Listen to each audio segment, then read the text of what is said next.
prudente. Decidido. Porque siempre supiste entender la vida.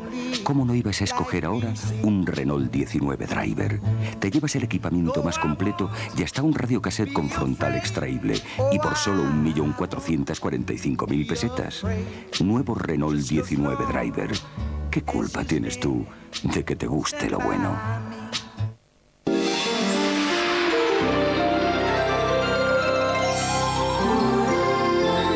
La Primera, de Televisión Española, presenta sus contenidos de madrugada, que comienzan con las noticias de última hora recogidas por Telediario, tercera edición. Luego, Peter Sellers protagoniza una comedia de enredo en Cine de Medianoche, Amor a la Inglesa. Y Diga 33 presenta una divertida situación con el regalo de un cuadro pictórico que lo complica todo. Y nada más en la madrugada. Así finalizarán nuestras emisiones del lunes en La Primera, de Televisión Española.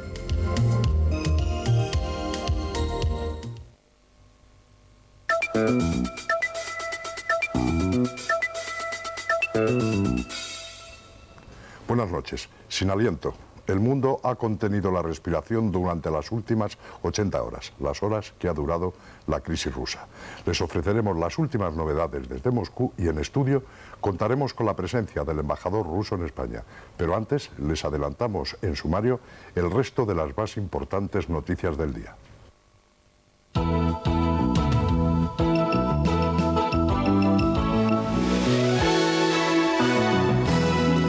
Yeltsin controla la situación en Moscú tras la entrega y la detención de Khasbulatov y Ruskoy. 10 años han pasado desde el incendio de la discoteca Alcalá 20. El juicio ha comenzado hoy. Intensa polémica en el seno del PSOE en torno a las propuestas liberalizadoras de Carlos Solchaga. Los Reyes viajan mañana al País Vasco en un gesto que contribuirá a la normalización política de Euskadi. Se cumplen 25 años de la matanza de Tlatelolco, uno de los episodios más graves de la historia reciente de México.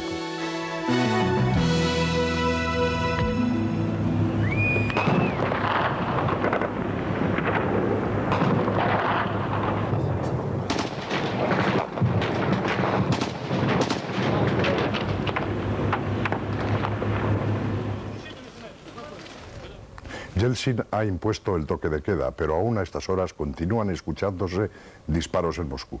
El Kremlin ha declarado ilegales las organizaciones comunistas y las de la extrema derecha y ha clausurado órganos de expresión. Las autoridades dan un balance oficial de 32 muertos y cientos de heridos. Pero a estas horas, y a pesar de las resistencias, el peligro de una guerra civil parece superado. Al alba, vehículos blindados y soldados leales a Yeltsin iniciaron la batalla decisiva en torno a la Casa Blanca. Más tarde, en una intervención televisada, Yeltsin prometió aplastar a sus oponentes y calificó sus acciones como motín de fascistas y comunistas. Entretanto, la lucha continuaba con la intervención de helicópteros de apoyo a las tropas de tierra que acabaron ocupando los primeros pisos del edificio. Entonces, el presidente elegido por los parlamentarios, Alexander Ruskoy, pedía negociar de nuevo mientras hacía su aparición la primera bandera blanca. Un sector próximo a Ruskoy mostraba su disposición a rendirse, pero no todos los resistentes de la Casa Blanca querían hacerlo. A primera hora de la tarde se producían las primeras rendiciones en grupo. A última hora, tras pedir garantías para sus vidas, Ruskoy y Khasbulatov se entregaban junto a los jefes militares de las fuerzas del Parlamento. Para entonces quedaba claro que Yeltsin había vencido a sus oponentes por el apoyo decisivo del mando militar y de unidades esenciales del ejército. Solo ayer, cuando los oponentes al Kremlin forzaron el asedio de la Casa Blanca y tomaron el ayuntamiento y la televisión, la situación pareció variar. Pero los enemigos de Yeltsin no han conseguido movilizar masivamente a la población. Además, los grupos e instituciones que han tratado de organizar la resistencia en torno al Parlamento nunca han aparecido como un poder único y creíble. Su carácter heterogéneo y la falta de apoyos en el interior y en el exterior les ha hecho aparecer, en muchos casos contra su voluntad, como un residuo del pasado. Estados Unidos y la Comunidad Europea han expresado esta tarde su apoyo sin fisuras a Yeltsin. Además, los ministros comunitarios reunidos hoy en Luxemburgo han manifestado su pesar por la violencia, pero han atribuido su responsabilidad a los encerrados en el Parlamento. Lo mismo ha hecho el presidente Clinton. Probablemente nunca sabremos el porcentaje de sinceridad o de miedo al descontrol nuclear que se esconden tras unas unanimidades que prefieren pasar por alto algunas de las imágenes y métodos de los que nos han hablado y nos seguirán hablando estos días los medios de comunicación. Clinton ha dicho que Yeltsin no tenía otra opción para restablecer el orden y ha añadido que no hay razón para poner en duda el compromiso democrático de Yeltsin y la convocatoria de elecciones. Los ministros comunitarios, además de desear un retorno rápido a la normalidad, han reiterado a Yeltsin un apoyo que ya habían expresado desde el principio de la crisis. El ministro español de Asuntos Exteriores, Javier Solana, ha insistido en que el deseo de España y de los 12 es que avance el proceso de reformas y se afirme una nueva legitimidad democrática que desbloquee la situación. Yeltsin ha recibido también el apoyo de los presidentes de los países bálticos y de todos los países que permanecen en la comunidad de estados independientes, heredera de la Unión Soviética. En este contexto, llama la atención la prudente declaración de Boutros Ghali, que se ha limitado a afirmar que se trataba de una crisis interna rusa, para la que el secretario general de la ONU deseaba una pronta solución. Como les anunciamos al principio de este telediario, tenemos esta noche con nosotros en estudio al embajador de la Federación Rusa, señor Igor Ivanov. Señor embajador, buenas noches. Sé que han sido unas horas muy difíciles para usted, de modo que le agradecemos muchísimo su presencia aquí. Un embajador, concretamente la embajada rusa, tiene datos más amplios y distintos a los que han venido ofreciendo los medios de comunicación en estas últimas horas. Yo creo que los medios de información internacionales están siguiendo muy de cerca los acontecimientos en Moscú. Yo lo que solamente quería añadir que aparte de los choques que han tenido lugar en la calle, hay que subrayar que tanto el gobierno como el presidente como las instituciones están funcionando, cumpliendo su misión diaria. Concretamente hoy han tenido lugar la reunión del gobierno para analizar la situación económica. Es decir, que la vida sigue adelante y yo creo que pronto podremos decir que volverá a entrar en la normalidad. ¿Hay ya cifra oficial de muertos y sabe usted si ha habido alguna novedad en la colonia española en Moscú? Bueno, hay cifras muy dispares. Yo lo que tengo cifras de ayer, que durante el asalto al torre de televisión fallecieron más de 60 personas y 400 resultaron heridos. De hoy todavía no tenemos datos exactos. Lo que se refiere a la colonia española, según los datos de la Embajada Española en Moscú, no hay ningún problema. Yo he recibido personalmente algunas llamadas de unos españoles que ahora se encuentran por diferentes motivos en Moscú. Me llamó concretamente don Pedro Valvé, presidente de Campofrío, por ejemplo, que está llevando las negociaciones en Moscú y todos se encuentran bien. No hay razones para la alarma en la colonia española. Hay muchas cosas que chocan en esta crisis rusa, señor embajador, pero el presidente Yeltsin, con la imposición de la censura de prensa, con el toque de queda, no corre el riesgo de imitar un poco los métodos de la dictadura anterior. Yo creo que no fue el presidente Yeltsin el que impuso la situación de excepción y toque de queda, sino fue la otra parte la que provocó la imposición de esta situación. Estas medidas fueron tomadas para acabar con el derramamiento de sangre, para acabar con las víctimas inocentes en la calle. Y para la demostración de que no hay pretensión de establecer régimen autoritario en Rusia, yo creo que lo más evidente es el plan de reformas políticas anunciadas por el presidente. Esperemos que los últimos acontecimientos no impiden celebrar en diciembre las elecciones parlamentarias, que estos acontecimientos no impiden aprobar nueva constitución, que se celebren las elecciones presidenciales, es decir, que vaya adelante la reforma democrática propuesta por el presidente. Y la mejor garantía de que esta reforma vaya adelante son las elecciones, que deben celebrarse en una situación estable y de toda libertad. El apoyo occidental al presidente Yeltsin ha sido absolutamente incondicional. ¿Usted cree que ha sido por convencimiento o también ha operado un cierto miedo a que Rusia sigue siendo la segunda potencia nuclear del mundo?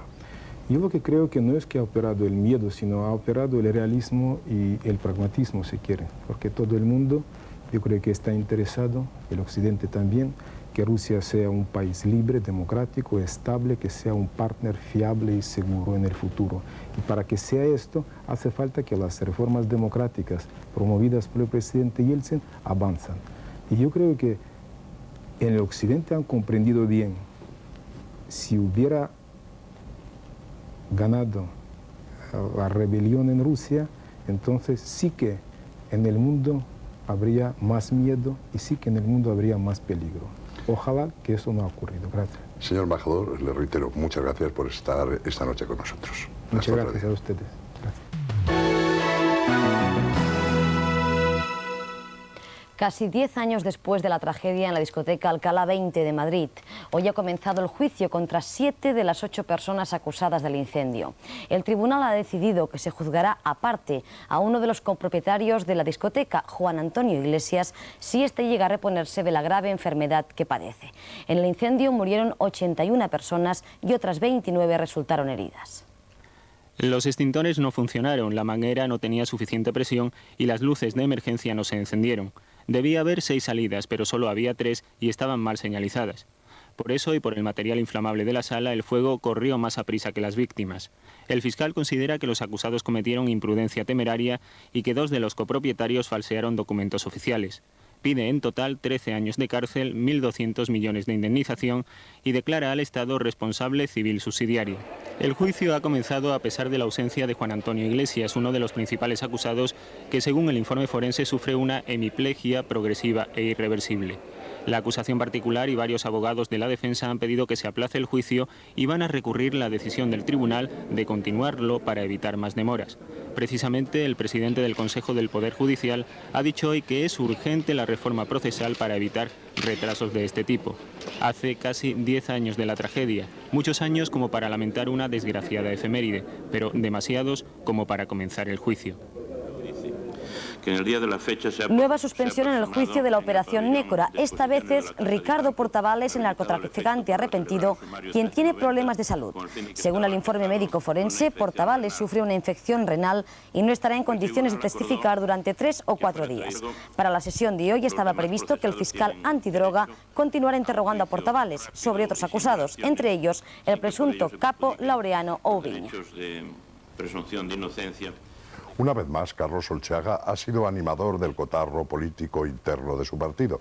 Sus polémicas declaraciones, calificadas por Borrell como delirio liberal, no han encontrado muchos apoyos, pero al menos parecen desplazar al fin el debate del terreno personal al de las ideas.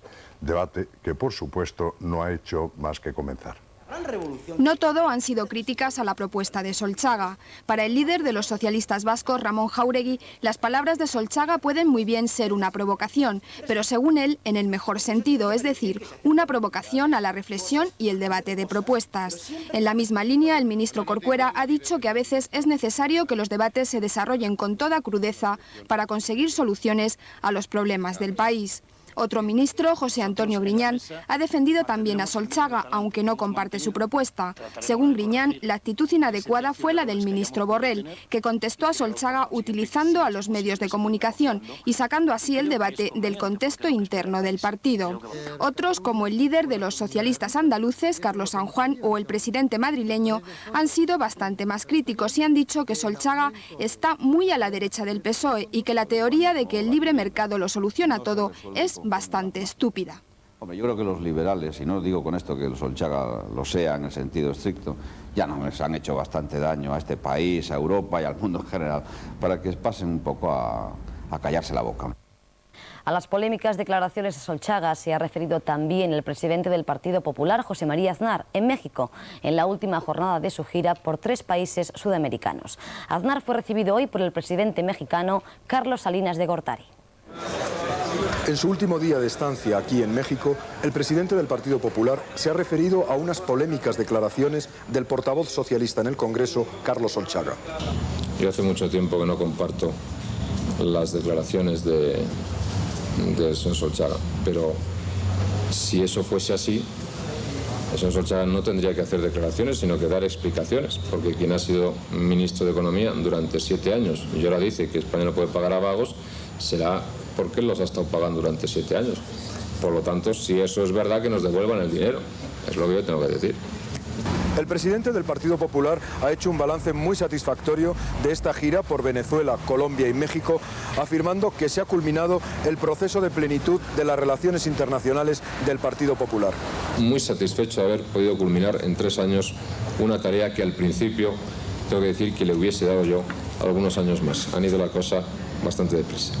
José María Aznar, a quien vemos aquí con el regente de la Ciudad de México, Manuel Camacho, se ha entrevistado con dirigentes de los principales partidos mexicanos y ha sido recibido también por el presidente de la República, Carlos Salinas de Gortari.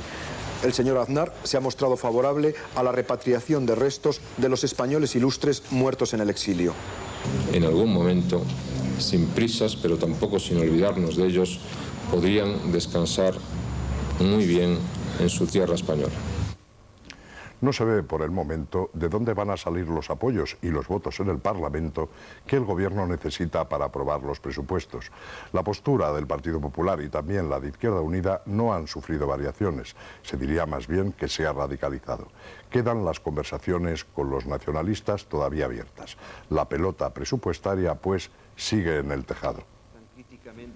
Unión Democrática se ha reafirmado en su oposición a la actual redacción de los presupuestos, pero mostró su convencimiento de que el Gobierno y los nacionalistas catalanes van a acercar sus posiciones en la reunión del próximo día 7. Mientras, los ministros de Economía y de Administraciones Públicas, Solbes y Saavedra, se han reunido en Burgos con miembros del Gobierno vasco para negociar el traspaso de las competencias pendientes. Por su parte, el portavoz del Partido Popular en el Congreso, Rodrigo Rato, piensa que los partidos nacionalistas solo quieren aprovecharse de la situación minoritaria del Gobierno para, más tarde, desmarcarse de su política.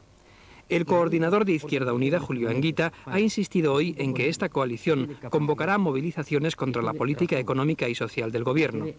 Al igual que declaró ayer Rafael Ribó, de Iniciativa per Catalunya, algunos miembros de la corriente Nueva Izquierda piensan que corresponde a los sindicatos convocar este tipo de movilizaciones. También se ha manifestado en este sentido el secretario general de Comisiones Obreras, Antonio Gutiérrez. Con profundas discrepancias se ha cerrado la primera fase de las negociaciones por el pacto social. Las centrales abandonan la idea de lograr un acuerdo global debido a las diferencias en materia de pensiones, salarios de los funcionarios, cobertura del paro y medidas para reactivar la economía. Pero todas las partes han anunciado que este fracaso no impedirá que se negocie la política salarial y la reforma del mercado de trabajo. Un mes después del inicio de las conversaciones, UGT y Comisiones Obreras dan por enterrado el Pacto Global por el Empleo, porque según dicen, el Gobierno no ha tenido en cuenta ninguna de sus propuestas. El acuerdo por el empleo ha terminado lamentablemente, bajo nuestro punto de vista, con un profundo desacuerdo y es también, en ese sentido, irrecuperable. No son desacuerdos que nosotros nos vayamos a tragar con las manos en los bolsillos.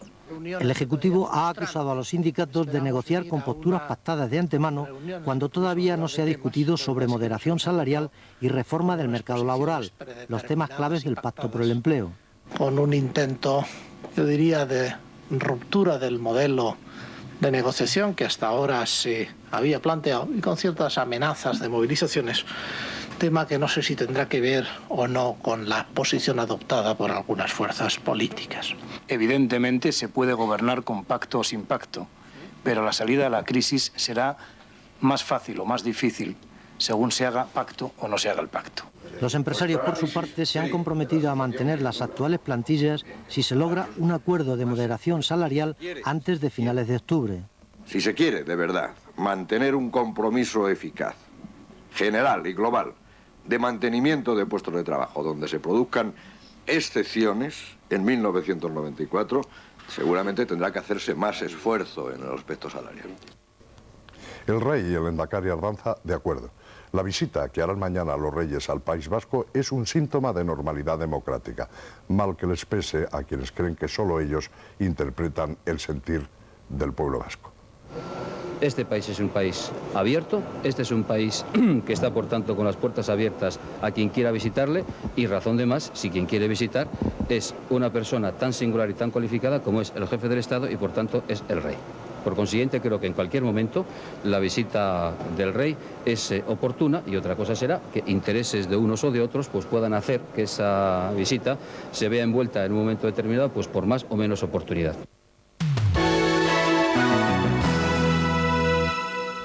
Después de la victoria del peronismo en las elecciones legislativas de ayer, Buenos Aires ha amanecido empapelado con carteles con este lema: el pueblo ya votó, ahora reforma con reelección.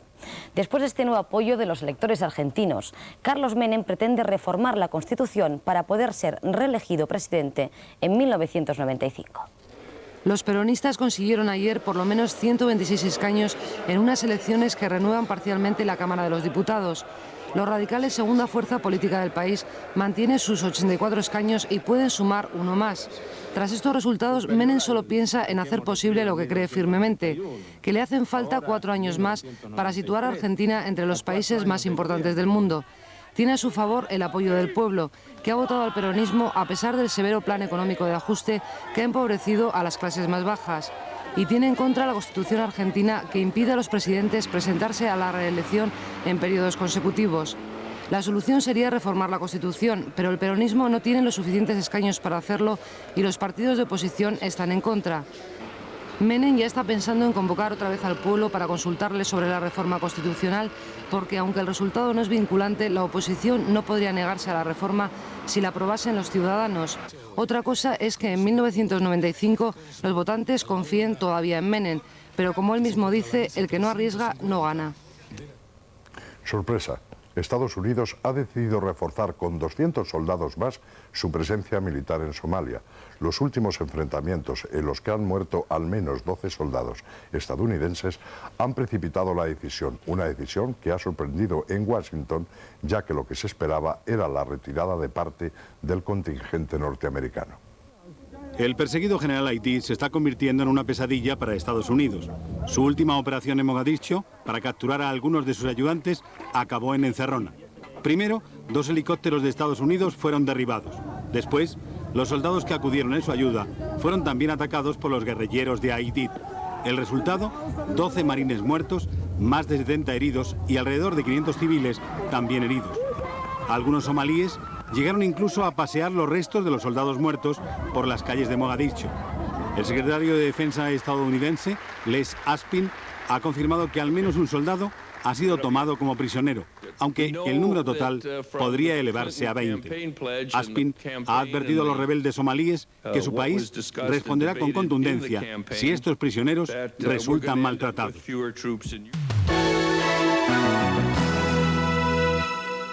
El rey don Juan Carlos inauguró hoy en Madrid la segunda conferencia de presidentes de Cortes y Tribunales Supremos de Iberoamérica, Portugal y España. En el acto intervinieron el ministro de Justicia, Juan Alberto Belloch, y el presidente del Tribunal Supremo del Consejo General del Poder Judicial, Pascual Sala. Don Juan Carlos destacó en su discurso la importancia de la labor realizada por los magistrados en el campo de la superación de fronteras y el nuevo modo de entender y organizar las relaciones entre los pueblos. Hoy se ha inaugurado oficialmente el curso para los estudiantes de enseñanza media. Aunque las clases ya habían comenzado en muchos institutos el 29 de septiembre, hoy terminan oficialmente las vacaciones para 2 millones de alumnos entre 14 y 17 años.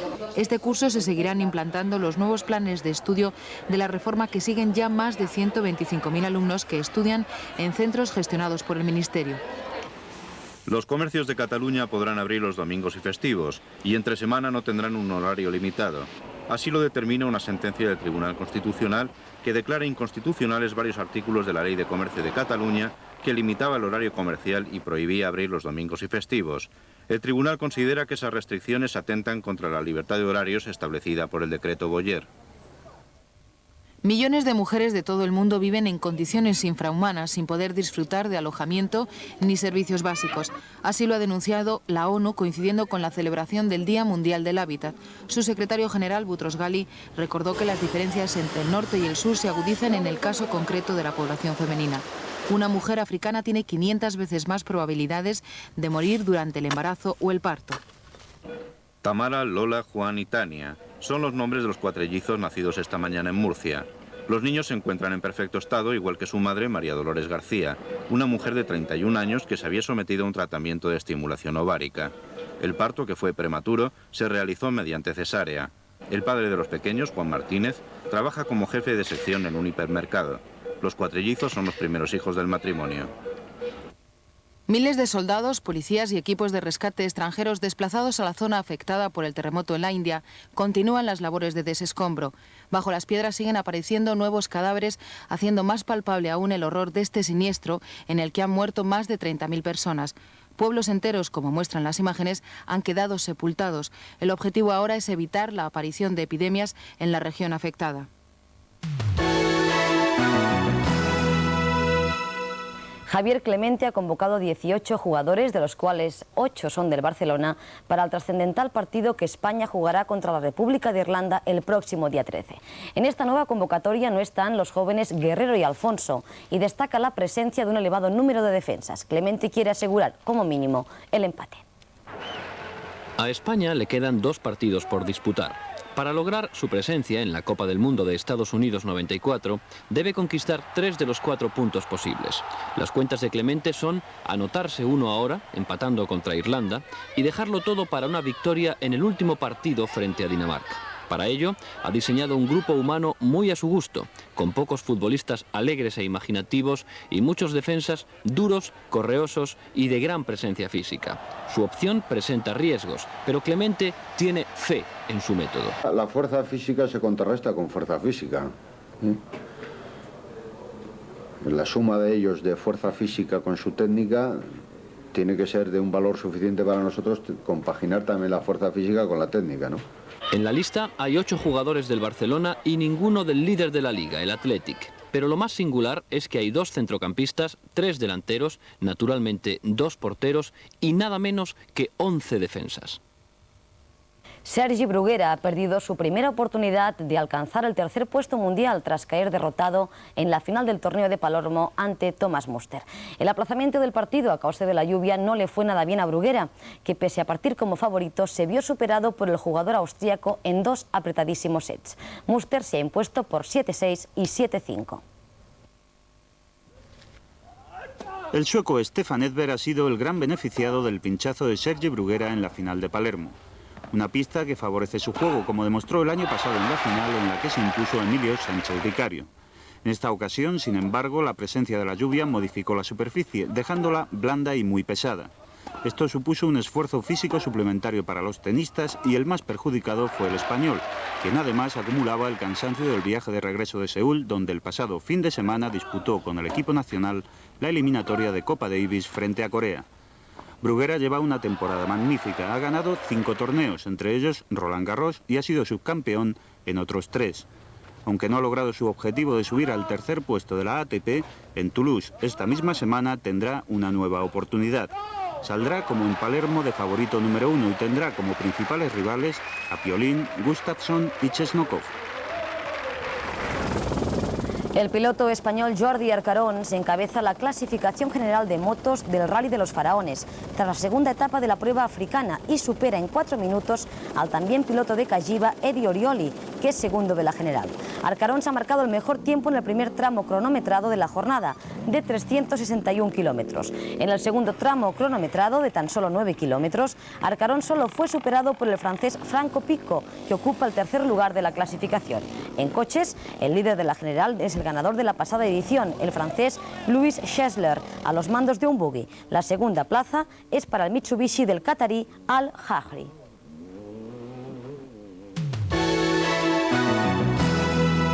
El tiempo vuelve a empeorar. Mañana estará muy nuboso con chubascos moderados o fuertes en Galicia y de origen tormentoso en los Pirineos.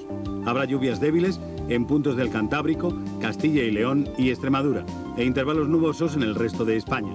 Las temperaturas sin cambios significativos, aunque el ambiente será desapacible. Cautela e indefinición hoy en las bolsas españolas, al igual que en el resto de los mercados internacionales, expectantes ante los sucesos de Rusia. Ahí tienen las principales cotizaciones en el mercado de divisas de Madrid. Nuestra moneda se mostró hoy estable frente al marco y le ganó 1 peseta con 30 céntimos al dólar. El número premiado hoy en el sorteo de la 11 es el 4719, 4719. Y esta es la combinación ganadora en el sorteo de la Bonoloto: 4, 10, 20, 27, 28 y 31. Número complementario el 17. Y el reintegro ha correspondido al número 6. Este fin de semana se han cumplido 25 años de la matanza del Tlatelolco, en Ciudad de México. Una matanza silenciada entonces por la censura del franquismo que significó un punto de inflexión en la vida mexicana y en el movimiento estudiantil de todo el mundo. 25 años después, nadie sabe qué fue de los cientos de manifestantes que entraron, pero no salieron de la Plaza de las Tres Culturas. Corría el año 68 y como en las calles de París y de Praga, en México los estudiantes también corrían delante de la policía. Tras meses de reivindicaciones de los universitarios, el 2 de octubre, justo 10 días antes de la inauguración de los Juegos Olímpicos de México 68, las fuerzas de seguridad dispararon contra los manifestantes. Fue la llamada matanza de Tlatelolco, el Tiananmen mexicano. Quizá nunca se sepa quién ordenó disparar, y tampoco el número de víctimas, 32 según el gobierno y 300 según otras fuentes. Pero lo que sí está claro es que ese día México vivió una auténtica revolución contra su propio silencio. Un silencio, en este caso el de los sucesivos gobiernos, que ha teñido de dudas todo lo que allí pasó. 25 años después, decenas de miles de personas se han reunido en la Plaza Mexicana de las Tres Culturas para poner altavoces a ese silencio. Quieren que se llegue hasta el final en las averiguaciones que desarrolla una comisión de la verdad creada al efecto. Una comisión que se queja por las nulas facilidades que pone el gobierno para abrir sus archivos y esclarecer, así, una de las páginas más negras de la historia mexicana. La sociedad, como casi siempre, anda algo dividida. Unos claman justicia, aunque sea tarde y mal. Otros, en cambio, entienden que es mejor olvidar algo que pueda abrir demasiadas heridas muy difíciles de supurar. El debate no es otro que el olvido o la verdad. Pues nosotros nada más. Volveremos mañana aproximadamente a la misma hora de hoy. Antes de despedirnos, les recordamos el sumario de los temas más importantes tratados por este telediario. Yeltsin controla la situación en Moscú tras la entrega y detención de Khasbulatov y Ruskoy. 10 años han pasado desde el incendio de la discoteca Alcalá 20. El juicio ha comenzado hoy. Intensa polémica en el seno del PSOE en torno a las propuestas liberalizadoras de Carlos Solchaga. Los reyes viajan mañana al País Vasco en un gesto que contribuirá a la normalización política de Euskadi.